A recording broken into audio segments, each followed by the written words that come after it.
Welcome back to the official Lost podcast, hosted by ABC.com. Today we have part 2 of our interview with that Canadian beauty, Evangeline Lilly. Last week she talked about being cast for the role of Kate. This time, however, we veer off into more interesting territory, namely her affectation with cigars.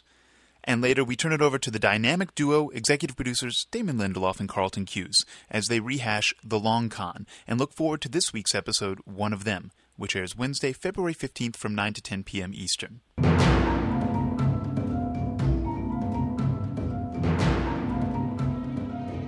The character Kate has always been one to challenge the system. It turns out Evangeline Lilly is pretty much the same way, at least when it comes to challenging the boys' club, which is how she first came to experience and love cigars. Or loved cigars, as the case may be, because, as we found out, all things fade, or in this case, go up in smoke. I actually, I'm on a hiatus from cigars right now. I really love cigars. I smoked them for 8 years and probably shouldn't have. It's probably not very good for me, but I got hooked on them when I was relatively young because my girlfriend got married and I was in her wedding party, and at her wedding, I was standing out on the balcony where all the groomsmen were gathered and they all lit up cigars and nobody offered me one. And I just thought it was relatively chauvinistic of them not to offer the one female standing with them the cigar because it was a boys' club thing.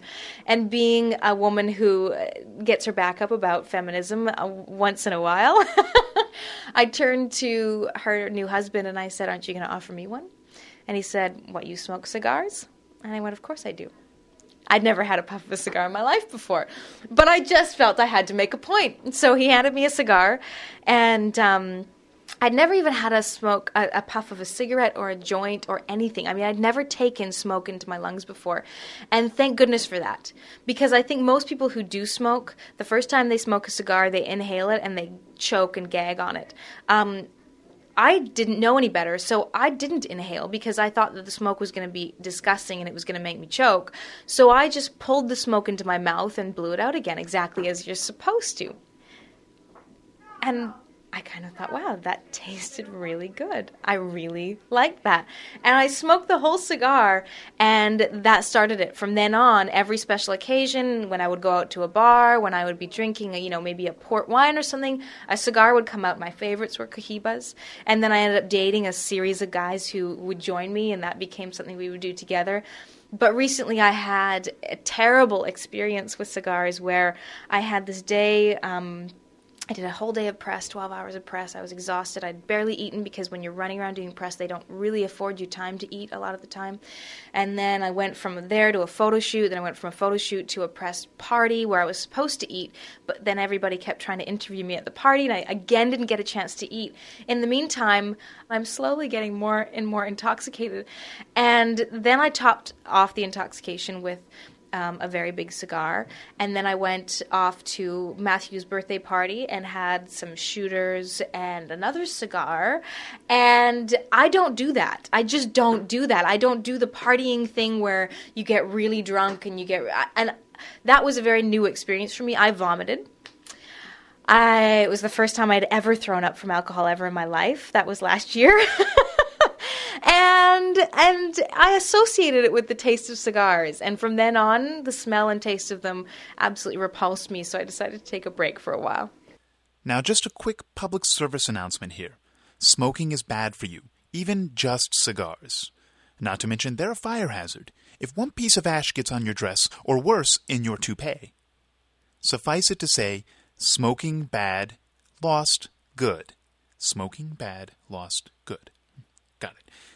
Well, that's all the time we have with Evangeline for now. Next week, we bring you our exclusive interview with the huggable Hurley, actor Jorge Garcia. Now, however, we join Damon and Carlton fresh from their mandatory company training on diversity and sensitivity in the workplace. In other words, no more Brokeback Mountain jokes. Instead, they focus on other mountain activities, like the Winter Olympics. Hello and welcome to this week's podcast. I'm Carlton Hughes. And I am Damon Lindelof. A little sick this week. Damon's a little under the weather. Actually, we both were a little under the weather, and when you work in the close quarters that we do writing the show, basically your virus is my virus. This is absolutely fascinating. But I'm on the mend. Damon is a little his voice is a little more cigarette smoky today. But you're up for this, aren't you, Damon? I think it works for me. I think it does. It's just bringing me. I don't want to go back on all that Brokeback Mountain stuff again this week. You do though, but that's exactly why we're not going to do it. Okay, so let's talk about this week's story. How difficult was it to plot out such a complex con as in the Long Con? What kind of research did it require? Well, the Long Con was actually a really fun episode for us to sort of think about because, for a while the writers have sort of been itching to get Sawyer back to his roots, and the whole idea of that this season he's become more of a hero character, much the same way that Han Solo started getting pissed off when he suddenly looked at himself and realized that he had joined the Rebel Alliance without ever declaring to do so. So we wanted to construct a scenario under which Sawyer would be pissed off enough to basically go back to sort of his darker roots, and we talked about it and talked about it and talked about it and said essentially all it would boil down to is, could a small act like Jack taking medicine away from Sawyer be enough to sort of provoke almost the nuclear option? When you really look at the episode, you go, wow, Sawyer hatched this plan where Sun gets grabbed, he enlists Charlie, he lies to Kate, gets everybody fired up against Ana Lucia, goes and manipulates Locke, all because, essentially he doesn't want to be loved, and he's pissed off about his stuff being taken. So we started with that idea and then sort of worked our way backwards through it. Yeah, I mean, I think that we wanted to reset Sawyer. I mean, it's great that there's the lovable, fun, charming Sawyer, but ultimately the character is full of self-loathing and is sort of self-destructive, and we sort of felt like we'd seen enough of the sort of happy side of Sawyer that we really wanted to sort of revisit the darker, more troubled side of the character. And I mean, again, all these characters are sort of full of kind of very contradictory qualities, and I think that in upcoming episodes you will begin to see some of the results of the fact that we've reset some of these characters more into the mode that they were in at the beginning of last year.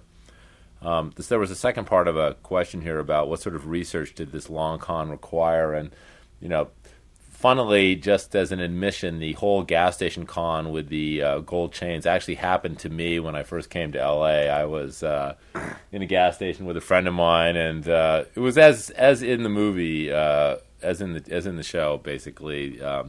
I got approached and was conned into buying some gold chains, one of which I gave to my girlfriend, now wife, and she obviously forgave me for the fact that it turned green about 3 days into her wearing it. But overall, I think in terms of the plot, it wasn't that we sort of researched cons. It's just that I think that we have a really good group of writers, and we worked really hard at trying to sort of sort out and plot the twists and turns of the story. And I think we ultimately got to a place where we were very satisfied with the fact that we kept sort of trying to work this story to make sure that it landed in ways that were not quite as the audience might expect. And we're all full of self-loathing ourselves, so that's a place that we know how to write from. Exactly. Are there any Easter eggs you want to discuss, like the appearance of Kate's mom? I wouldn't really call Kate's mom's appearance an Easter egg, would you? Yeah, it's pretty obviously Kate's mom there. That we just thought was a cool beat, in sort of the spirit of how these characters interconnect in the past, that Sawyer was sort of in this diner and he happened to be running this con in Iowa, which is where, is it Iowa or Ohio? It was Iowa. I think it's Iowa. Yeah, where Kate lived. I always confuse those states. No, it was Iowa. And, I mean, again, it's just part of the, we are definitely going to be revisiting this notion of how the characters' lives have intertwined in the past more this season, and it's sort of an important piece of the fabric of the show, and I think the interconnectedness of all of us is something that is very thematically interesting to Damon and me, and I think it's just we sort of feel like that. Just as a value, the fact that we all sort of need each other, the sort of live together, die alone theory is, part of, I think, the hopefulness that underlies all these stories, even if the stories themselves are intense and dark in their sort of specifics. So, moving forwards, next week's episode, or this week's episode, depending on when you're listening to this, is called One of Them. Yes. Carlton and I actually wrote this script. Yes. I guess we can talk about that for a moment. But, one of the things that I'd actually like to sort of sidetrack for a second and say that while we love the promo department of ABC and they do a fantastic job of sort of selling the show, in the case of One of Them's promo for next week, they showed a lot, like in terms of everything that you and I could potentially talk about. The fact that Rousseau is coming back, the fact that there's a man who's caught in a net, the fact that Saeed is going to torture this man, and the fact that the Dharma clock counts down to 0. You've all seen already, so there's nothing really we could tell you beyond all of those things. I didn't see that will intrigue you more. Night. Yeah, that's spilled it out, huh? That's pretty much what happened. They don't show you what happens when the Dharma clock gets down to 0, but they show it counting down. So I'll be watching. Yeah, and this episode sort of kicks off a whole story arc for the next group of episodes, and without saying too much about it, it sort of launches kind of a lot of what becomes the narrative focus for the next 4 or 5 episodes of the show. So it's an important episode in sort of setting up the next chapter of life on this island, and ultimately. So watch it instead of figure skating, please. Exactly. You can watch figure skating seriously all the time. Exactly. Put it on your TiVo. But it's going to be a Saeed episode, and one of the things that we think is really cool about it is, Saeed's another guy who we've sort of. It's easy to forget who he was before the crash. We sort of know him as this sort of heroic, romantic character, but the reality is that he was a torturer and enlisted in the Iraqi Republican Guard, and we are going to show you another story from his past that actually takes place before the story, any of the stories that you've seen before. A much younger Saeed, and Naveen is just fantastic in this episode. So we'll sort of let it speak for itself. I just hope they don't put Bodie Miller opposite us. I want to see Bodie Miller. Who's that? He's the alpine skiing dude. Oh yeah, he's awesome. The kind of I know Apollo Ono is the skating guy. Yeah. So hopefully those guys will not be against us. No, I mean maybe they'll put like biathlon on or something like that. Is that where you like ski and shoot a gun? Yeah. Now, like, where does that come from? Why would anybody? I mean, like, how is that an Olympic sport? I mean, I'm biathlon curious. So it means that I don't know whether or not I want to ski or shoot a gun, but both is intimidating. Not to that me. both aren't rigorous pursuits, but like the idea of combining them together. I mean, anyway, it doesn't seem that safe. Actually, it really no. Of the two sports to combine, riflery and downhill skiing just don't feel like a natural fit. But that's just me. What do I know? And now, time for our questions. Hooray! Okay, good. All right, that's better. All right. Okay, Damon? I like our new theme, our new question theme. I like the fanfare. S. Corona, or S.K. Rona, or Scro N.A. 2004, wants to know why didn't they ask the others who they are, how they got there, and how they can get off the island? This is driving me nuts. I think that's a very good question, and the answer to it is, the others are, at least Mr. Friendly, who we'll refer to the man with the beard as, basically tells them that they are being surrounded by others. Other eye. And basically he does the majority of the talking. When someone has a gun on you, that's pretty much the scenario.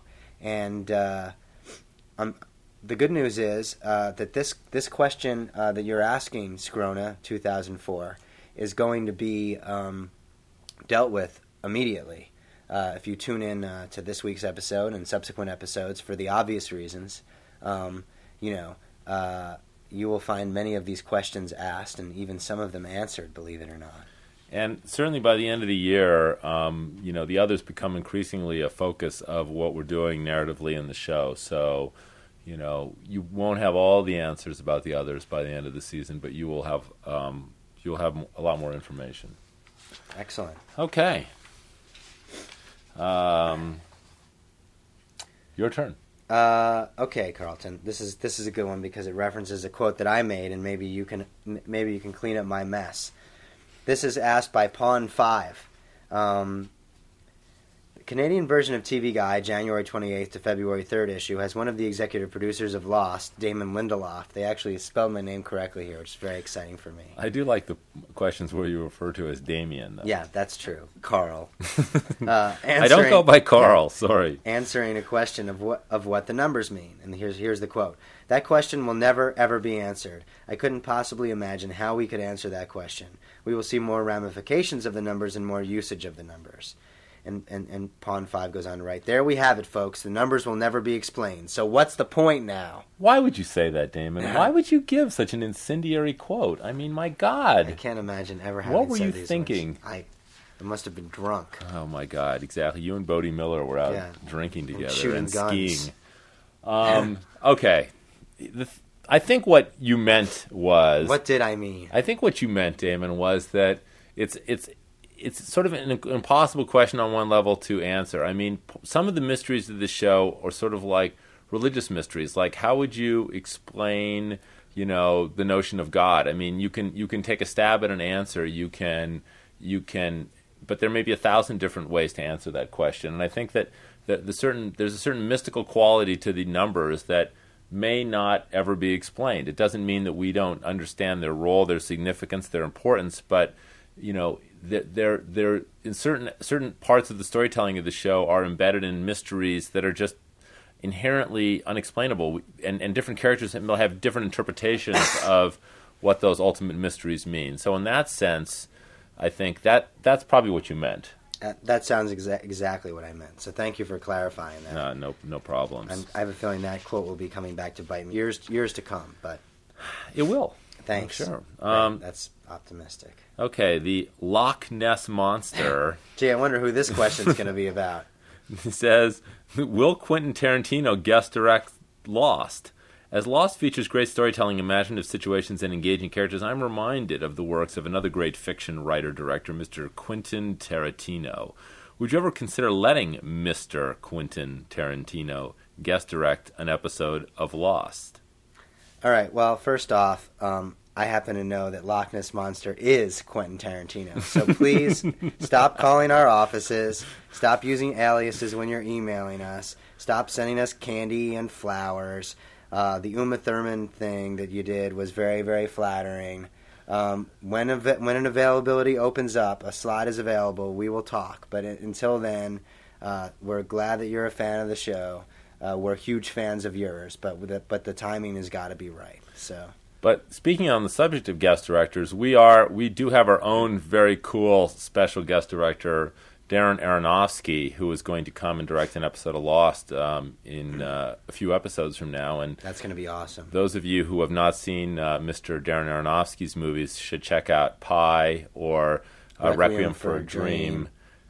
He is just a real genius, visually imaginative storyteller, and he actually turns out to be a big fan of the show, and sort of through his agents approached us and said, would you guys be interested in having me direct an episode? And we jumped at the opportunity, and I think that Darren and his particular sensibility, I mean, there's actually certain thematic similarities between the movie Pi and things that we're doing on Lost, and I think that he's someone who's going to really be a really great collaborator for us. We ripped him off. That's really all there is to it. So now we got to repay the favor. In all honesty, though, we would kill to have Quentin Tarantino direct an episode of Lost.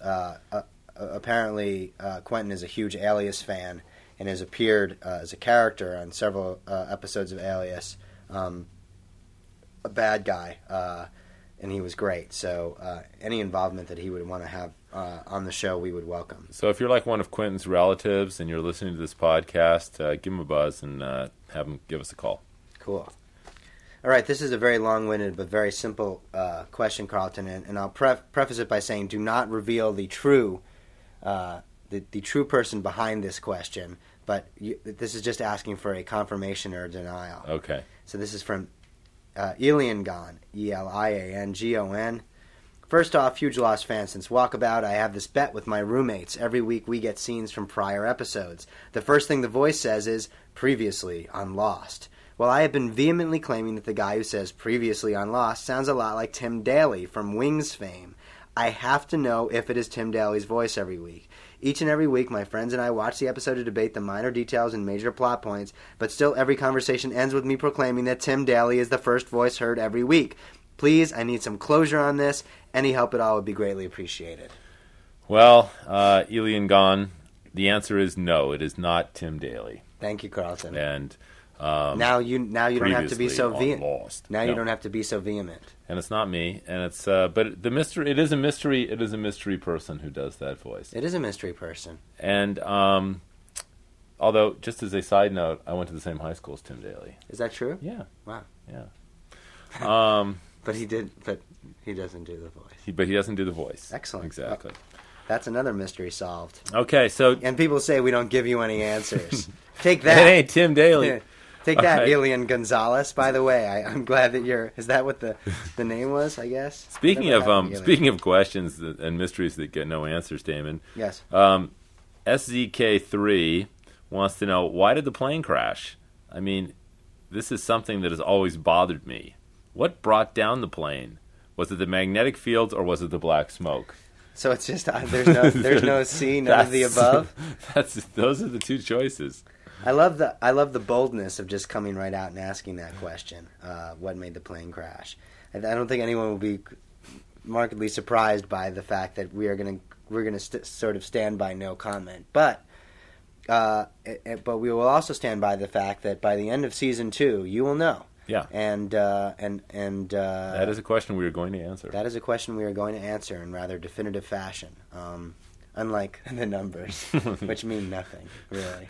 Exactly. They're just completely arbitrary. Exactly. One more quick question. All right, one more question. Carlton, this is about shoes from Hamish is Lost. In the very first episode of Lost Season 1, Jack is running through the jungle and there is a shoe that is hanging on the tree. Is there any significance with that shoe? Thanks. Hamish Patel. Hamish, thank you very much for your question. The significance of that shoe is that somebody basically died in that plane crash, and their shoe ended up in the tree. And it fell off. And it fell off. In a branch. And, another mystery solved. That is the shoe of a dead man. So in this podcast, we've taken care of Tim Daly and the mystery behind the shoe. So don't feel like we're not advancing your knowledge of the mythology of the show. We really enjoyed this week, and we thank you so much for listening, and we will see you next time. I can't wait. Bye-bye. I'll be feeling better. You will be. All right. I'm off to shoot some guns and ski. Bye. Bye. Thanks for joining us. That's all we have time for today. Join us next time for Sit Down with Jorge Garcia and more fascinating fan questions. Remember, you can submit your own questions at lost.abc.com. One of them airs Wednesday, February 15th from 9 to 10 p.m., only on ABC.